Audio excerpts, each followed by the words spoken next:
बिस्मिल्लाहिर्रहमानिर्रहीम, अस्सलाम वालेकुम दोस्तों। उम्मीद आप सब खैरियत से होंगे और जहां भी होंगे खुश होंगे। अप्रैल की ये बदलती हुई गर्मी चूज़ों के लिए सबसे खतरनाक वक्त होता है। पिछले कुछ दिनों में कई लोगों के चूजे अचानक मर गए। इवन के कमेंट सेक्शन में मुझे बहुत सारे कमेंट्स आए कि चूजे की केयर के हवाले से कोई वीडियो बताएं, चूजे हमारे बीमार हो रहे हैं, एक्सपायर हो रहे हैं। और जब मैं उनसे पूछता हूँ तो वजह कोई बड़ी बीमारी भी नहीं होती, सिर्फ एक छोटी सी गलती होती है। तो अगर आप भी अप्रैल में चूजे पाल रहे हैं तो ये वीडियो आखिर तक जरूर देखना, क्योंकि जो 5 गलतियां मैं आज आपको बताने वाला हूँ वो अगर आपसे हो गई तो आपका पूरा हैच भी खतरे में पड़ सकता है। और वीडियो के आखिर में मैं आप दोस्तों को एक ऐसा बोनस टिप भी दूंगा जो अप्रैल की गर्मी में चूजों की मौत को बिल्कुल खत्म कर देगा इंशाल्लाह। और ये आम लोग कभी भी नहीं बताते, लेकिन अगर आपने ये एक काम रोज कर लिया तो आपके चूजे गर्मी बर्दाश्त करना शुरू कर देंगे और मोर्टेलिटी बिल्कुल खत्म हो जाएगी। तो देखिए दोस्तों, सबसे जो पहली गलती है वो है गलत ब्रूडिंग करना। यानी कि लोग ये समझते हैं कि गर्मी आ गई है तो अब जो मुर्गियां हैं, खासतौर पे जो चूजे हैं, इनकी ब्रूडिंग जो है ना हमें खत्म कर देनी चाहिए।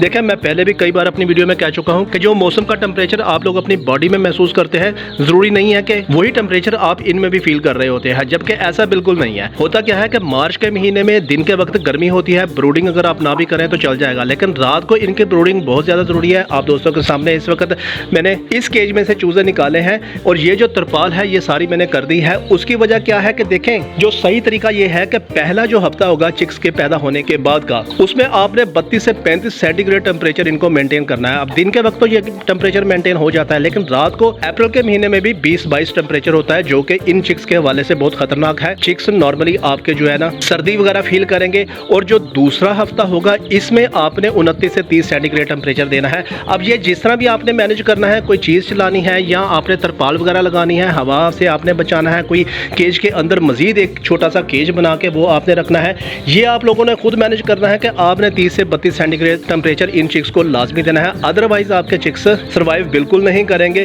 क्योंकि सबसे जो पहला इफेक्ट होता है चिक्स के ऊपर वो सिर्फ और सिर्फ टेम्परेचर का होता है। टेम्परेचर हमें बाजार इस वक्त भी आप लोग देख रहे हैं कि बड़ी खुशगवार हवा चल रही है, जो मुझे बहुत अच्छी महसूस हो रही है, लेकिन इन चिक्स के हवाले से ये हवा खतरनाक है। अभी यहाँ पर 10-15 मिनट और रह गए तो आप खुद देखना कि ये किसी कॉर्नर में लगना शुरू हो जाएंगे, मीन्स कि इनको सर्दी लगना शुरू हो जाएगी। इसका बेहतरीन तरीकाकार ये है कि आपने चूजों के रवैये से अंदाजा लगाना है कि अगर तो चूजे मुर्गी के नीचे नीचे आ रहे हैं या जहां आपने कोई हीटर या बल्ब वगैरह लगाया है उसके नीचे जमा हो रहे हैं, तो इट मीन्स के मौसम में सर्दी है या उस पोर्शन में सर्दी है। और अगर चूजे स्कैटर्ड होकर फिर रहे हैं, दीवारों के करीब हैं और मुंह खोल के सांस ले रहे हैं, तो इसका मतलब है कि भी मौसम में गर्मी है या उस जगह पर गर्मी है जहां पर आपने रखा है। तो टेम्परेचर को आपने किसी सूरत में भी आपने इग्नोर नहीं करना। ये कहने को सुनने को एक बहुत छोटी सी चीज है, लेकिन जो पहला इंपैक्ट होता है वो टेम्परेचर का ही होता है। दूसरी दोस्तों जो गलती है वो नॉर्मली ये देखी गई है कि ओवर क्राउडिंग, यानी कि जितनी जगह पर चूजे रखने चाहिए थे आप लोगों ने ज्यादा जो है ना चूजे वहां पर रख दिए हैं। हाँ, मुर्गियां या अलग से आपने चूजे वगैरह रखे हुए हैं। तो होता क्या है कि मैंने एक मतलब पहले भी आप दोस्तों को बताया था कि जो अडल्ट मुर्गी होती है इसको 1.5 से 2 स्क्वायर फुट जगह चाहिए होती है एक बर्ड को, लेकिन जो चूजे होते हैं इसको 4 चूजों के लिए 1 स्क्वायर फुट जगह चाहिए होती है। तो आपने जब भी चूजों को मैनेज करना है, खा वो हैन के साथ हैं या आपने लैदा से चूजे वगैरह रखे हुए हैं, गोल्डन मिस्री है, फैंसी है या असील वगैरह जो भी हैं, तो आपने 4 चूजों के लिए 1 स्क्वायर फुट के हिसाब से आपने जगह बनानी होगी। इसके ऊपर कभी भी आपने कमी कुताही नहीं करनी, अदरवाइज क्या होगा कि ओवर क्राउडिंग हो जाएगी। चूजे जो है ना किसी एक कॉर्नर में चले जाएंगे, चूजे एक दूसरे के ऊपर चढ़ना शुरू हो जाएंगे, दब जाएंगे और सुबह जब आप आएंगे तो वो आपको 2-4 चूजे एक्सपायर मिलेंगे और आप ये सोच रहे होते हैं कि पता नहीं चूजे क्यों एक्सपायर हो गए। बेसिकली वो ओवर क्राउडिंग में दब के जो है ना वो नीचे आ रहे होते हैं। तीसरी जो दोस्तों मेन गलती है वो तो खैर मैं अपनी हर वीडियो में कहता रहता हूँ कि वेंटिलेशन का ना होना। आपने जो भी केज बनाना है उसकी डायरेक्शन हमेशा जो है ना मशरिक से मगरब की तरफ होनी चाहिए और उसमें क्रॉस वेंटिलेशन का लाजमी आपने ख्याल करना है। इस वक्त आप दोस्तों को देख रहे हैं कि ये वाला जो केज है, मैं थोड़ा सा पीछे होकर आप दोस्तों को दिखा दूं कि एक इसका फ्रंट ये है और एक इसकी ये वाली साइड है जिसको मैंने थोड़ा सा बंद किया हुआ है। तो ये एक क्रॉस वेंटिलेशन है कि हवा अगर इधर से जाएगी इधर से निकलेगी, इधर से जाएगी इधर से निकलेगी या ऊपर से निकल जाएगी। क्योंकि क्रॉस वेंटिलेशन अगर नहीं हुई तो क्या होगा कि अल्टीमेटली जो है ना अमोनिया गैस पैदा हो जाएगी। अमोनिया गैस बड़े बड़े परिंदों को एक्सपायर कर देती है, तो छोटे छोटे चिक्स हैं इनको तो ये इनके बाएं हाथ का खेल है। अमोनिया गैस को चेक करने का तरीकाकार यह है कि आप जब केज में जाएंगे अगर आपको बहुत शदीद स्मेल आए और आपकी आंखों में हल्की हल्की जलन हो तो मीन्स के आपने वेंटिलेशन का ख्याल नहीं रखा, अमोनिया गैस पैदा हो चुकी है। क्रॉस वेंटिलेशन आपने लाजमी देनी है, लेकिन क्रॉस वेंटिलेशन से मुराद ये भी नहीं है कि आपने ठंड इस केज में दाखिल कर देनी है। खासतौर पे जिस केज में चूजे वगैरह हैं ठंड भी नहीं रहने देनी, क्रॉस वेंटिलेशन भी रखनी है और टेम्परेचर को हमने 30-32 सेंटीग्रेड भी रखना है। तो वो आप पर्दे वगैरह लगा के या रात को हल्का सा कोई बल्ब वगैरह लगा के वो बड़ी आसानी के साथ जो है ना आप मेंटेन कर सकते हैं। चौथी जो दोस्तों चीज़ है वो खास तौर पे जो दोपहर का वक्त है, इसमें हम लोग बाजू का नेग्लिजेंसी कर जाते हैं कि पानी जो है ना वो सेम गर्म ही रहने देते हैं। पानी आपने 2 मरतबा लाजमी चेंज करना है, और जितना ये पानी गर्म होगा चूजे उतने ही कम पानी पियेंगे, अल्टीमेटली वो डिहाइड्रेशन हो जाएगी, उनकी फीड का इंटेक भी कम हो जाएगा, उनकी ग्रोथ वगैरह भी रुक जाएगी। सिर्फ और ये छोटी छोटी चीज़ें हैं जो बाहर आप लोगों को नज़र नहीं आ रही होती, लेकिन यही इम्पैक्ट असल में कर रही होती हैं इनके ऊपर। और इसके अलावा अगर आपके पास बड़ी मुर्गियाँ हैं तो आपने हफ्ते में 3 दिन उनको प्रोबायोटिक देना है, और अगर आपके पास चिक्स हैं तो हफ्ते में सिर्फ और सिर्फ 1 दिन आपने प्रोबायोटिक देना है। फिर 1 महीने जब इनकी एज हो जाएगी तो फिर आपने हफ्ते में 2 दिन आपने इनको प्रोबायोटिक देना है, और फिर इसी तरह उम्र बढ़ती जाएगी तो आपने 3 से 4 दिन हफ्ते में इनको प्रोबायोटिक के ऊपर लेके आना है। प्रोबायोटिक के ऊपर मैंने कल ही अभी एक बड़ी ज़बरदस्त वीडियो लगाई है, वो भी वीडियो के एंड में लगा दूंगा, आप वहाँ पर जाकर देख सकते हैं। पांचवा तो दोस्तों जो गलती है कि हम लोग ये करते हैं कि पानी और फीड के ऊपर रिलाई करते रहते हैं, जबकि इनको मल्टीविटामिन की सपोर्ट लाजमी देनी होती है। मल्टीविटामिन के हवाले से बेहतरीन जो सिरप है वो वाइडालिन सिरप है, वो आप इस्तेमाल कर सकते हैं, और साथ में ये आप विटामिन सी का साशे ये आपने लाजमी इस्तेमाल करना होता है। खासतौर पर जब तक 1 महीने के चिक्स वगैरह नहीं होते उस वक्त तक आपने मल्टीविटामिन और विटामिन सी सपोर्ट के लिए आपने लाजमी देना होता है। जितने भी आपके पास चिक्स हैं, 2-4 हैं, 5-7 हैं, 1000, 1200, 1500, 2000 जो भी हैं, फास्ट ग्रोथ के लिए आपने मल्टीविटामिन और विटामिन सी की सपोर्ट आपने लाजमी देनी होती है। अब मैं आप दोस्तों को बताता हूँ बोनस पॉइंट ज़बरदस्त, जो मैंने आपको कहा था कि वीडियो के आखिर में बताऊंगा। बोनस पॉइंट बताने के बाद बल्कि हम एक और बड़ा ज़बरदस्त जो है ना आज काम करने वाले हैं।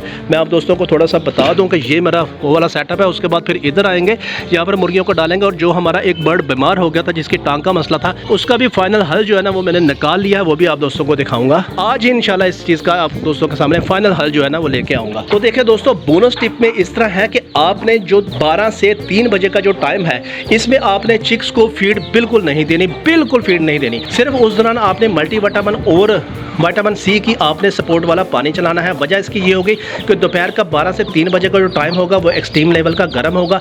उस दौरान अगर आप फीड देते हैं तो क्या होगा कि चिक्स आपके फीड खाएंगे और अच्छा खासा जो है ना हीट पकड़ लेंगे, और जैसे जैसे फिर मई, जून, जुलाई, अगस्त वगैरह आएगा उसमें तो ये और ज़्यादा प्रॉब्लम इनको बनना शुरू हो जाएगा। तो फीड आपने देनी है, लेकिन 12 से 3 बजे का टाइम में आपने फीड नहीं देनी। फीड आपने कोशिश करना है कि इनको छाँव में देनी है, जिस तरह ये वाली फीड रखी हुई है। इन चिक्स को फिलहाल अंदर कर देते हैं। चले जी, माशाल्लाह जी, अच्छी बात यह है कि हमारे जो चिक्स हैं ना वो अंदर चले गए हैं खुदे। एक छोटा सा चिक्स है, इसको कर लेते हैं। मुर्गी को मैं अगर हाथ लगाता हूँ तो मुर्गी जो है ना मुझे मारने की कोशिश करती है। अब हम चलते हैं अपने दूसरे सेटअप की तरफ, उन मुर्गियों को भी फीड वगैरह ऑफर करते हैं। और जो मेरा एक बर्ड बीमार है उसका एक बेहतरीन ज़बरदस्त हल मेरे पास जो आज आया वो भी आप दोस्तों को दिखाना है। उससे पहले आप दोस्तों को मैं एक हमारा जो अमरोहा जावा जो पट्ठा है ना वो आप दोस्तों को दिखा दूँ। फिलहाल ये सिंगल जो है ना फैल रहा है, अभी तकरीबन 9-10 महीने इसकी एज है, इसको रखा हुआ है अलहदा।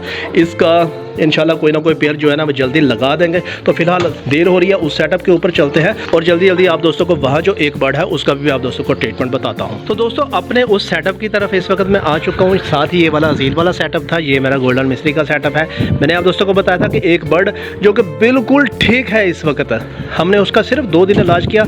आप लोगों ने पिछले वीडियो भी देखी है, 2 दिन में माशाल्लाह बर्ड हमारा बिल्कुल ठीक हो गया।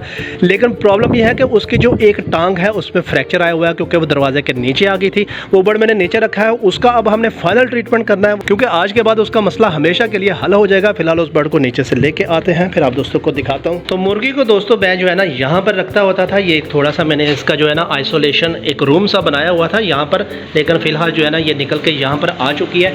अब इसको अगर पकड़ लेते हैं, मुर्गी जो है ना हमारी माशाल्लाह बिल्कुल सेहतमंद एक्टिव है। अब इसका प्रॉब्लम सिर्फ एक है, वो ऊपर चल के मैं आप दोस्तों को बताता हूँ, फिर इसका ट्रीटमेंट भी आप दोस्तों को सामने ही मैं करूँगा। बल्कि इस बर्ड को मैं ऊपर लेके आ चुका हूँ। अब मैं अगर इसको यहाँ पर छोड़ता हूँ तो आप देखें कि ये जो टांग थोड़ी बहुत लगा रही थी ये भी बिल्कुल नहीं लगा रही। अली बता ये फीड की तरफ जा रही है। अगर इसके सामने ये हरियाली वगैरह ऐसे फेंकते हैं तो ये देखें थोड़ा सा ना वो खुद खाने की कोशिश करती है, यानी कि एक टांग मुर्गी बिल्कुल ठीक खा पी रही है। बाकी मुर्गियों को भी खोल देते हैं तो देखें बाकी मुर्गियों के साथ भी ये कंपटीशन वगैरह करती है, जितना मुमकिन है वो बेचारी एक टांग से जो है ना वो कर रही होती है। ये देखें वो खा रही है, लेकिन एक टांग उसने मुसलसल जो है ना वो ऊपर उठाई हुई है। इस बर्ड को इनके साथ रखना जो है ना वो प्रॉब्लम है, क्योंकि जाहिर है एक बर्ड उसका कोई प्रॉब्लम वगैरह टांग का हो तो बाकी बर्ड जो है ना फिर उसको मारने की कोशिश करते हैं। इस वजह से इसकी टांग को रेस्ट देने के हवाले से और इन बर्ड से बचाने के हवाले से मैंने इसको सेपरेट रखा। यहाँ तक तो बात होगी एक कंप्लीट है। तो असल में इसके साथ जो प्रॉब्लम था वो ये था कि बीमार थी। आपने पिछली 3-4 वीडियो देखी हैं, अगर किसी दोस्त ने नहीं देखी तो वो जाके देख सकते हैं कि किस तरह ये मरने वाली थी। तो हमने महज 2 दिन में ज़बरदस्त ट्रीटमेंट किया तो ये बिल्कुल माशाल्लाह से ठीक, सेहतमंद, तंदुरुस्त हो गई है। प्रॉब्लम सिर्फ इसका टांग का है, जो कि दरवाजे के नीचे आ चुकी थी। अब इसके मेरे पास दो हल हैं, बड़े ज़बरदस्त हैं दोनों। पहली बात तो ये है कि मैं 15 से 20 दिन इसको नीचे रखूँ, इसकी टांग को बिल्कुल रेस्ट दूँ, क्योंकि आप दोस्त देख रहे हैं कि थोड़ी सी टांग लगा रही थी लेकिन अब बिल्कुल नहीं लगा रही, क्योंकि इन बर्ड के साथ मैं छोड़ता हूँ तो इसकी टांग का ज़्यादा मसला बन जाता है।